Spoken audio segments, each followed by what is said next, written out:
Thanks so much for coming, everyone. Really do appreciate it. And Happy New Year. Happy New Year. Happy New Year. As you all know, Glens Falls is an amazing place. And this year we celebrate our 115th anniversary as a city in 2023. It's been an honor to be the mayor in 2022, and it'll be an honor to preside during the 115th anniversary of this year. I've been looking forward to providing you an update on what the city's done in 2022 and what we have in mind for 2023. But before we discuss the highlights and goals, I'd like to take a look back at the last decade or so. Let's begin with everybody's favorite subject, taxes. I want to start with my favorite slide that charts the data over the last 10 years. I've lived in a house in Glens Falls worth approximately $150,000 for the last 25 years. And here's the tax burden that I faced. Several items right off the bat that I'd like to draw your attention to, and it's part of the handouts that you can take as you leave if you'd like more details or have trouble reading. But the blue on this slide represents the city's share of the total taxes, and the red represents the school district.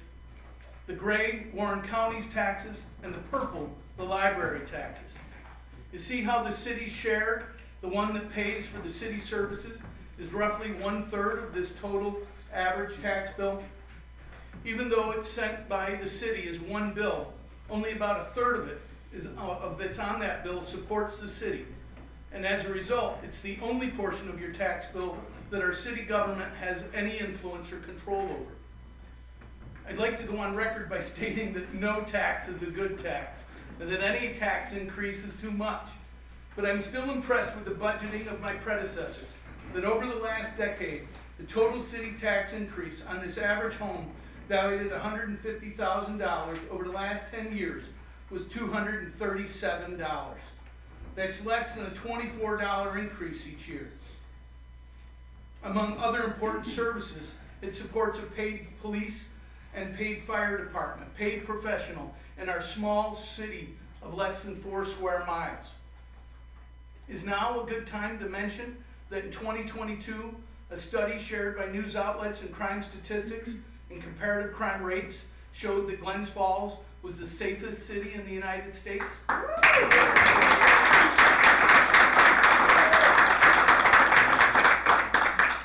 Oh, we should probably get back to taxes. So how is it that the city's taxes on average of assessed home went up $250 in the last decade?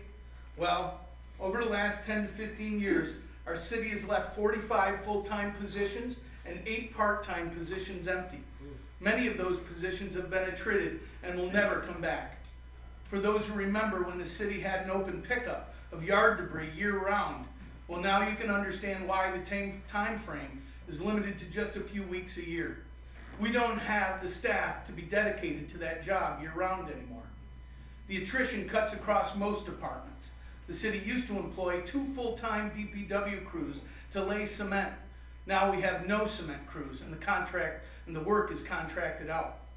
We no longer have a standalone cemetery department, which used to include 8 employees, including a superintendent. Now 2 people that are supervised by the DPW superintendent manage our Bay Street Cemetery, and 2 additional seasonal employees help with the summertime's groundkeeping. And let's not forget Bernadette Gray, the mayor's assistant, who's keeping the books for the cemetery. Our recreation department supervisor position has been empty for over a dozen years, and the current tourism director is the interim director. Our 3-person community development department was empty until this past year, when I hired a director to manage 14 grants, including the $500,000 community development block grant that we receive yearly from the U.S. Department of Housing and Urban Development. I've mentioned the less than $250 increase in property taxes in the last decade. Even with that and the attrition, the city has made some major investments. During this time, the city has spent $12 million separating storm and sewer water to save money, wear and tear on the wastewater treatment plant, and to protect our environment. The city's also spent $17 million to upgrade infrastructure on the city's water and sewer plant.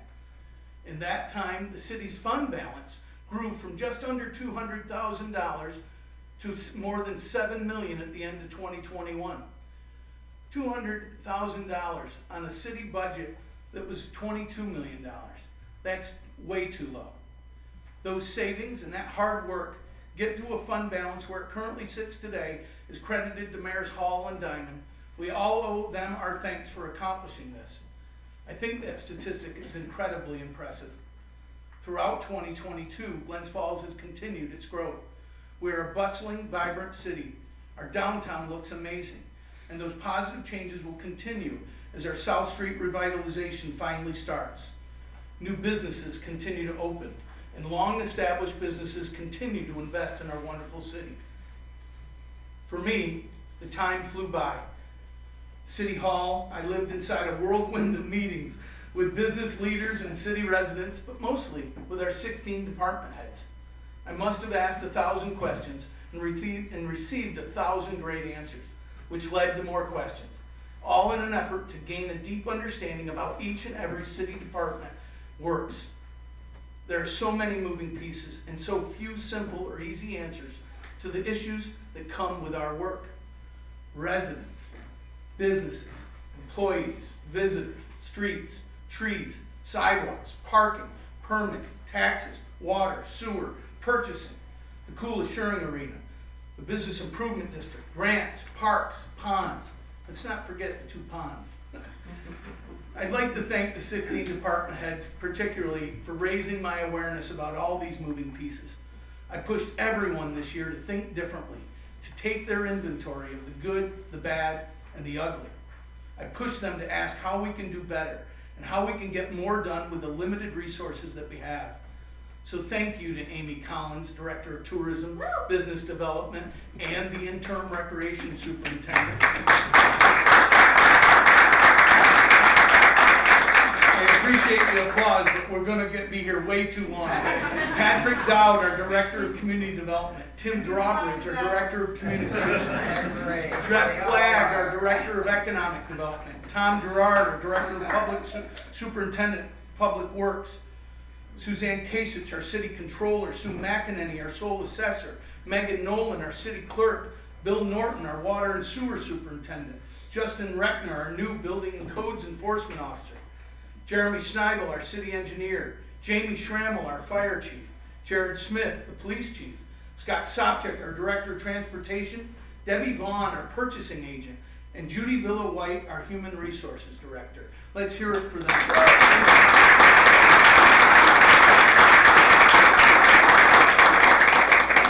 I also need to take a moment to thank the 2 people who attempt to keep me organized and effective on a daily basis. Bernadette Gray, the Mayor's Secretary, and Chip McTiernan, the Special Assistant to the Mayor.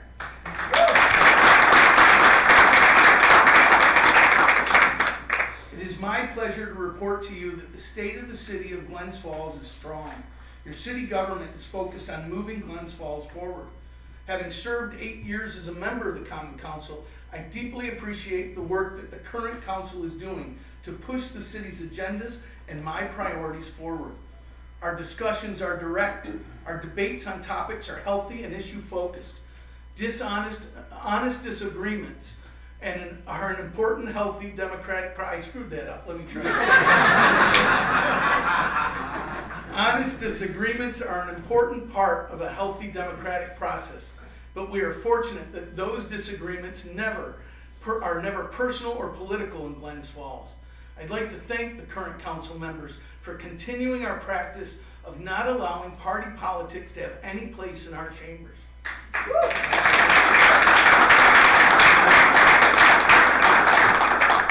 So it's very clear to me that our city staff is committed each day to making a difference, and our Common Council is focused on moving us all forward with our limited resources. In 2022, I've worked to ensure 2 important things. First, not to screw up all the positive momentum the city is experiencing even throughout the COVID pandemic. To accomplish this, our economic and community development team has provided financial support through a number of federal and state programs to more than 15 small businesses this year alone. I've met with more than 24 business leaders, both formally and informally, to understand their needs and address their concerns. Currently, city staff are administering 39 grants to move infrastructure, businesses, and our neighborhoods forward, and we're always pursuing more. Second, we need to improve efficiencies within each department in order to keep spending down and examine our opportunities for consolidation of services, like our plan to merge the Greater Glens Falls Transit System with the Capital District Transportation Authority, all while providing essential services and keeping our city tax rate as low as possible. I've also found a need to update our policies and procedures, which the city staff are addressing, to ensure that we are efficient, that we are collecting fees that are due to the city, and that we are lean and focused on service. In 2022, the city has accomplished a great deal. Our neighborhoods continue to benefit from investment with city, state, and federal money. In 2022, the city paved 23 streets at a cost of more than $500,000. That's double the number traditionally done using state highway funds, not property tax dollars. We also approved a contract in early August to have $1.5 million in sidewalk reconstruction work completed. As of this fall, nearly $560,000 of that work has been done, with the rest to be completed as soon as the ground thaws. This is also paid for state and federal grants, not city property tax dollars. As most of you know, we've signed an agreement with a contractor for the first phase of our DRI to purchase the former Hot Shots building and the so-called incubator building and renovate those two buildings along with the former Sandy's. All three will include both commercial and residential space, and that's nearly $14 million investment. The second phase is the new building on South Street and Elm Street, which will include 70 new apartments and commercial spaces, and that's roughly a $22 million investment. And of course, there's also our event and marketing center on South. We're working through the final design decisions and approvals from the state of New York and expect to be breaking ground on that this spring. In 2022, I authorized the use of $2 million of the city's ARPA disbursement to upgrade the city's water system to ensure our drinking water quality remains high and to perform the long-needed repairs on our water filtration tanks. Following a months-long study of practices and policies by an outside consultant, the city reorganized the Building and Codes Department and added new software to make it more efficient and responsive. Also last year, I directed a nonpartisan local task force to review the city's ward map and to make it consistent with the U.S. Supreme Court's one person, one vote rule. Even though the Supreme Court decision was issued in 1964, our research couldn't find any instances of changes to the city's ward boundaries since its inception in 1908. So it was clearly overdue, and our voters passed the referendum this November, and the new ward alignment went into effect January 1st. We also completed the citywide reassessment of properties, the first since 2005. Is this a good time to note that there are more than 5,700 parcels in the city? Who knew? The reassessment was done to ensure that all property owners had a fair and accurate assessment of their very own piece of Glens Falls. This updated assessment also ensures that all property owners are paying their fair share and not subsidizing others' taxes.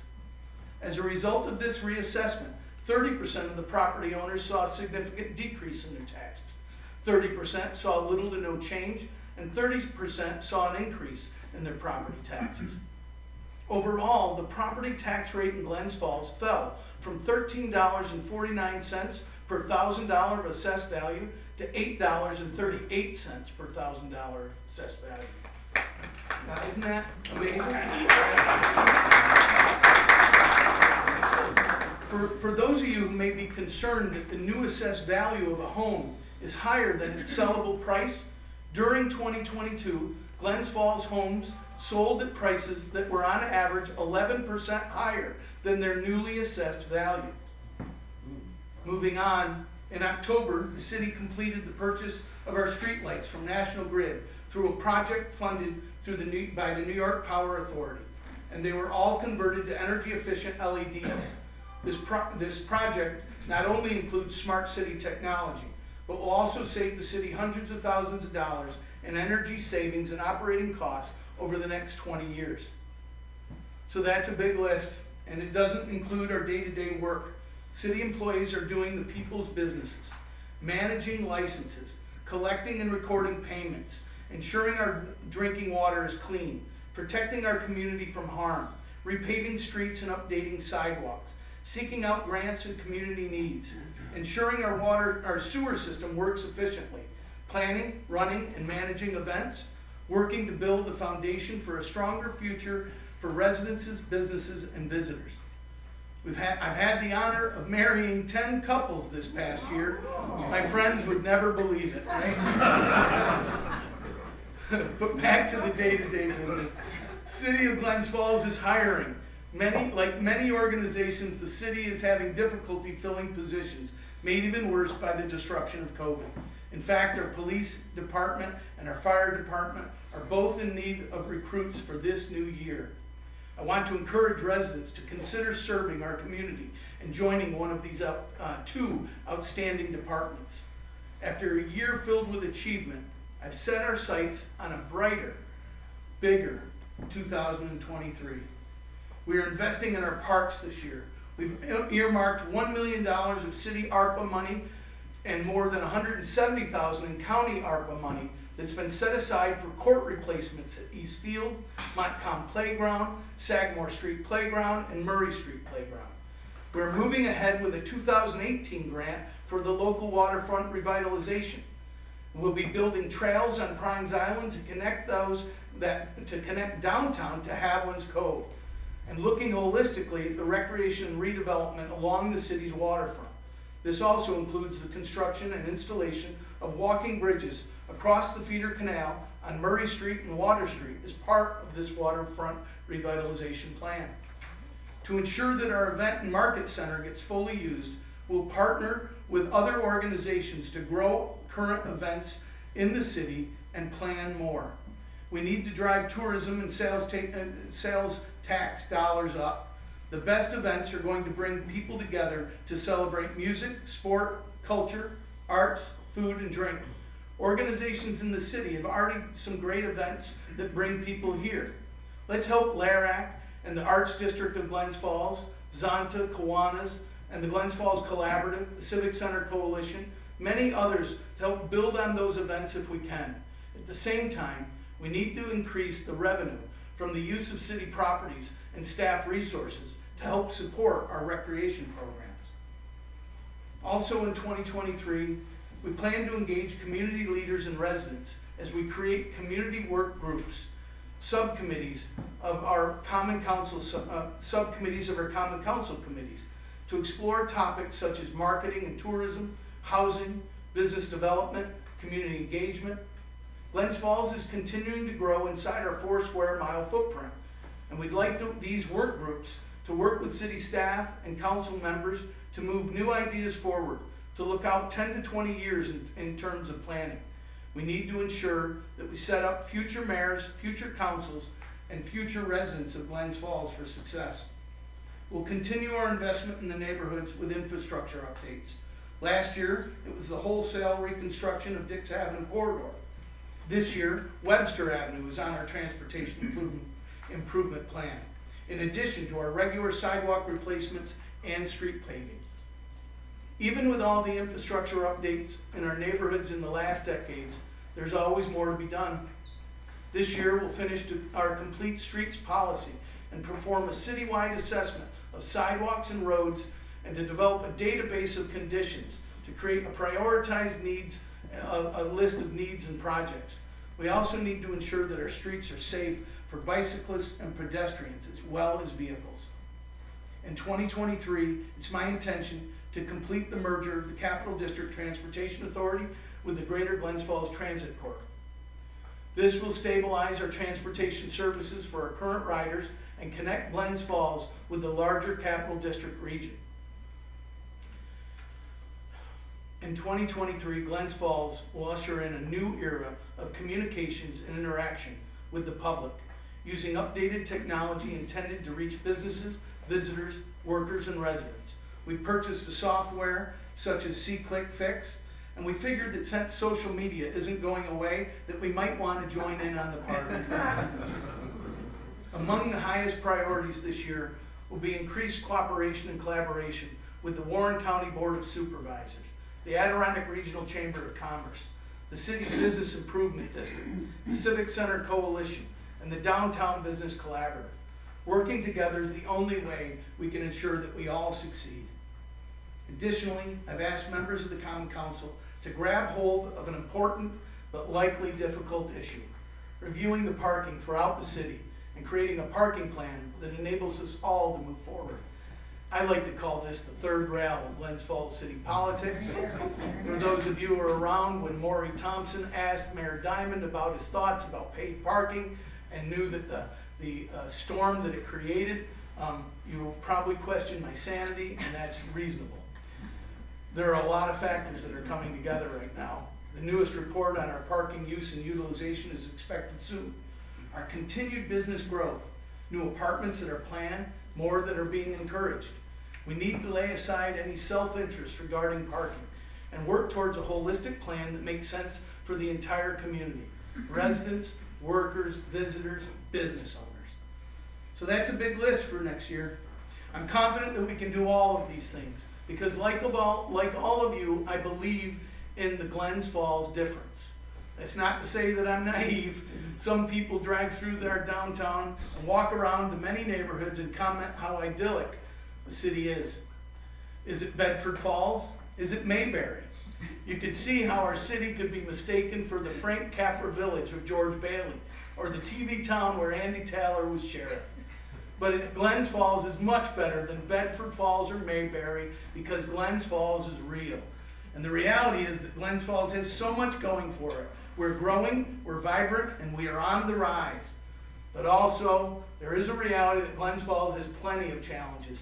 Roughly 50% of our residents have an annual income that places them in HUD's need of service. Glens Falls is Warren County's city, but it is also the center of services for not only Warren County, but northern Washington County and northern Saratoga County. The city hosts 90% of the providers of human services for those in need in our region. We must be careful that we don't take more properties off our tax rolls. The city as a community, we must be sure that we can do all we can to help those who are down and out. For those facing homelessness, dealing with issues of substance abuse and mental illness, we cannot and will not ignore those in need. The city's fortunate to be home to many of these organizations that can help. We're familiar with them, many of them, because we provide funding through our block grant to those service providers. We must ensure that we continue to help to connect those in need with the services that can help. And that's why we're hiring a new social worker in 2023 who can be a conduit between our police and firefighters and the service providers. Many city employees are the frontline respondents, and the social worker can be the connection between them and the wide variety of services that are provided right here in our community. We've always been a city that supports those in need, as much as we've been a city that supports hard work and determination. That is the Glens Falls difference. Strength, vibrancy, focus on others as well as self. I understand that path ahead isn't going through Mayberry. There are challenging discussions ahead. There are challenging decisions to make. We will not shy away from the hard work of those discussions or those decisions. We can.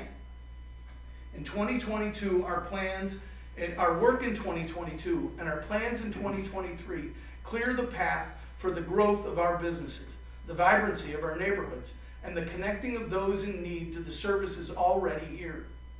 The city staff and the Common Council will continue to focus on both the short and long-term challenges to map out the brightest future for our city. We want to ensure that our city has what it takes to draw people, including our children, back from college, back from the larger cities, back to hometown USA. We know that younger workers are moving into cities to live and work as never before. We need to be sure that Glens Falls is positioned to be the ideal place to live, work, and play.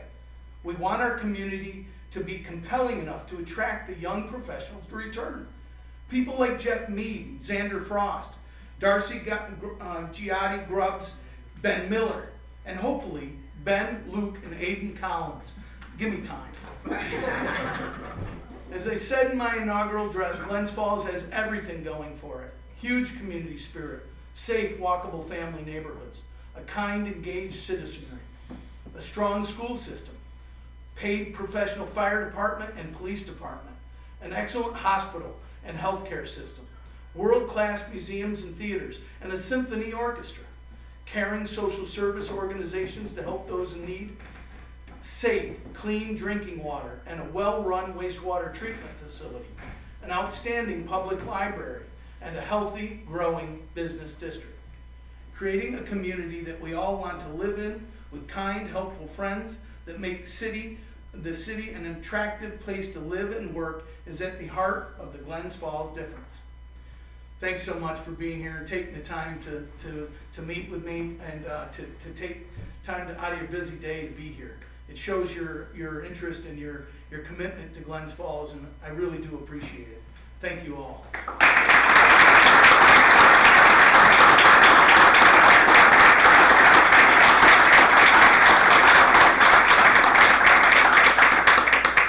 We will take a couple questions just because I'm daring. How about news organizations? Mark, you want to go first? My issue's already at the printer, so I have no questions till next week. Oh, that's great. Anyone? Yes. Well, I don't jump for joy when I get my tax bill. Yes. I don't agree with the attitude that taxes are bad. Gotcha. And my question is, if you received 5% more in taxes than what you have, how would you spend that, or how would you see that being spent, and be as specific as possible? Well, 5% more in just, say in the city. Your budget goes up 5% because you have more tax revenues. Well, I would try, I think my job is to make sure that your tax bills don't go up 5% more. I think that there are a ton of things we're not doing, and that our building DPW cannot do. That there are departments, there are empty holes everywhere. Again, you've got entire departments gone. Recreation's probably one of the biggest, right? If you look at our recreation department, I've got Amy Collins is our interim director, and Yvonne, who's working full-time for us, and that's it, right? And we hire some summer help and things. I think that could grow, but I think that if you go to the residents and say, are you willing to pay for it? I don't think many of them are. I think it's one of those things where I'd like to grow it, and what I'm doing right now is taking advantage of the federal ARPA dollars to increase investments in our parks and a rec program, but it's very difficult. I think that it's tough. There are many people who call about year-round open pickup. We only do a week or two in the spring and in fall. Many senior citizens call and say, in summertime, can't you do it? I remember when you could. But when I ask those people, would you be willing to pay for it with increased taxes? I get a quick no. I get a quick no. And I think that is something that residents could consider. I mean, I think that I'd listen to you what you think is most important. I don't know. I actually think that I worked for 18 years with Special Olympics. We ran a sports program with 60,000 athletes with less than 60 employees. We did it using volunteers. I think that we should look at that for many of the events that are happening in Glens Falls. Right now, some of our events, when we close down a street, we're paying DPW 4 hours of overtime to open up and close down that street. They're willing and happy to do it and do a great job, but I don't know that that's the best use of your tax dollars. And I'm meeting with those event directors to see what we can do. We need to look at every penny to see how we can do it better. Another question? Yes. Not actually a question, I just wanted to say thank you for being a catalyst for change for affordable housing. So we had the Hobby Street Habitat for Humanity, Hobby Street revitalization we couldn't have done without you and your team. With your ARPA funds, we're able to invest in a project at Lawrence Street. We're going to have 10 new affordable rentals, and we're hoping to squeeze another 8 in there next year. So thank you very much. Thank you.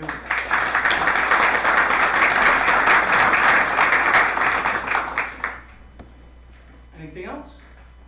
Yes. I know, speaking to the people at Glens Falls Transportation would be the best answer for this, but can you talk a little more about the plan to merge Greater Glens Falls Transit with Albany Transit and what that'll do for you and for the community here and down in Albany? Well, for the community, for riders, many people wouldn't know that Greater Glens Falls Transit, developed by none other than Ed Bartholomew, is an anomaly, right? To have a city-run transportation authority. First of all, it's really small. As transportation authorities go, it's tiny. And the fact that it's run by the city is unusual. And so what we've done is we've struggled over the last several years, especially during COVID, to keep drivers and to keep routes going. And the community, I think, again, most people don't understand how many people ride it and how many people ride our transportation system to get to work, from Hudson Falls to Glens Falls, from Glens Falls to Queensbury and Lake George. It's got a high usage rate per capita. It's a great service.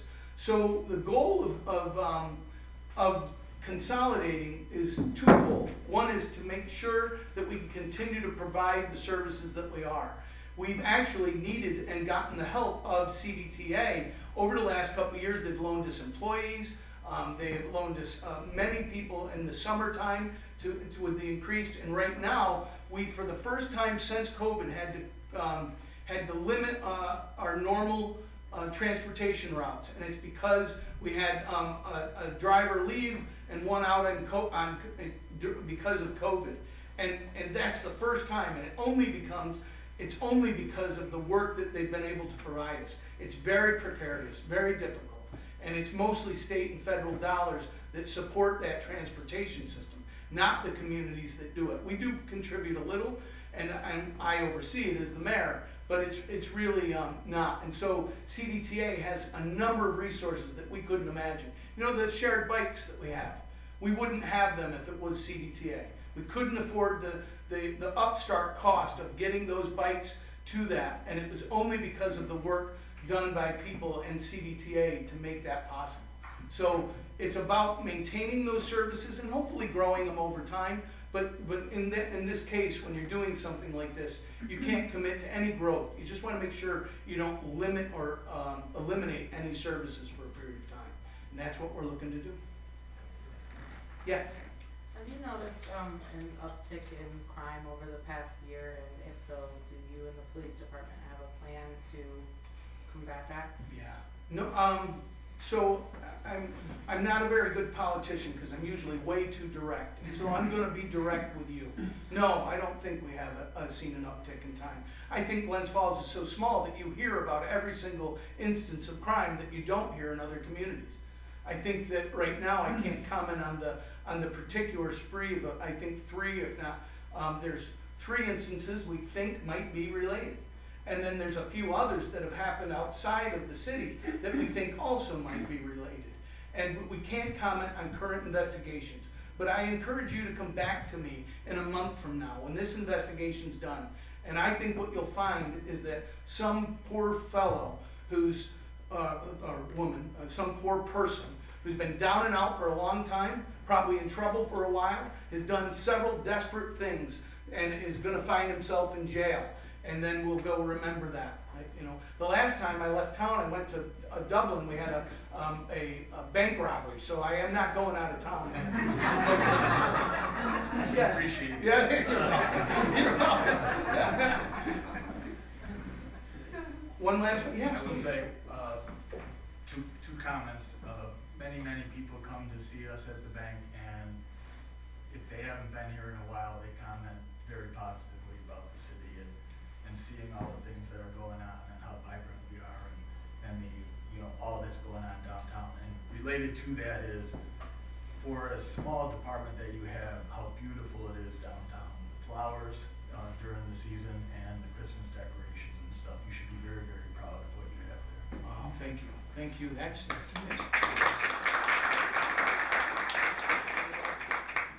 I couldn't fit everything in this that we've done, but I also recognize some of the things that Glens Falls have that I talk about the Glens Falls difference is the public-private cooperation. Every time somebody comes to tell me how beautiful City Park looks, we need to make sure that we're mentioning the business improvement district. It's a collaboration that is, and I'd like to see that grow. As much as we have done and how good it looks, if you take a good walk downtown or around, you'll find things that need to be cleaner, sidewalks that need to be corrected. And I think that we need to utilize some key volunteers. I talked to Mark Levac about this maybe 6 months ago, about getting an additional group of people that can help us do the work that the DPW can't get to, right? They are great and they are doing full, but their capacity is limited based on the cuts that we've made. And so I think we need to work together in that way, as opposed to me hiring our way out of it. If I do that, you're gonna see our fund balance drop. You're gonna see taxes go up, and I don't think we need to. We can. It wouldn't be responsible of me to do. I didn't mention those cuts because we can hire our way out of it. I didn't. I didn't hire our communications director so that we could send out press releases, although we've sent out more in the past 4 months and probably than we have in the past 4 years. Okay, but what we need is a full communication plan. What he's working on is about interacting with you in different ways. Right? We have is it Twitter or Instagram that we have, Jeff? Sorry. Yeah, what's that? Instagram. We have Instagram. Right? I mean, out of all of it, right? I mean, most people I know, especially my kids' age, are getting all their news from social media accounts. Glens Falls needs to, it's not going away. Technology's not going away, no matter how much we wish, right? That's it. Thank you.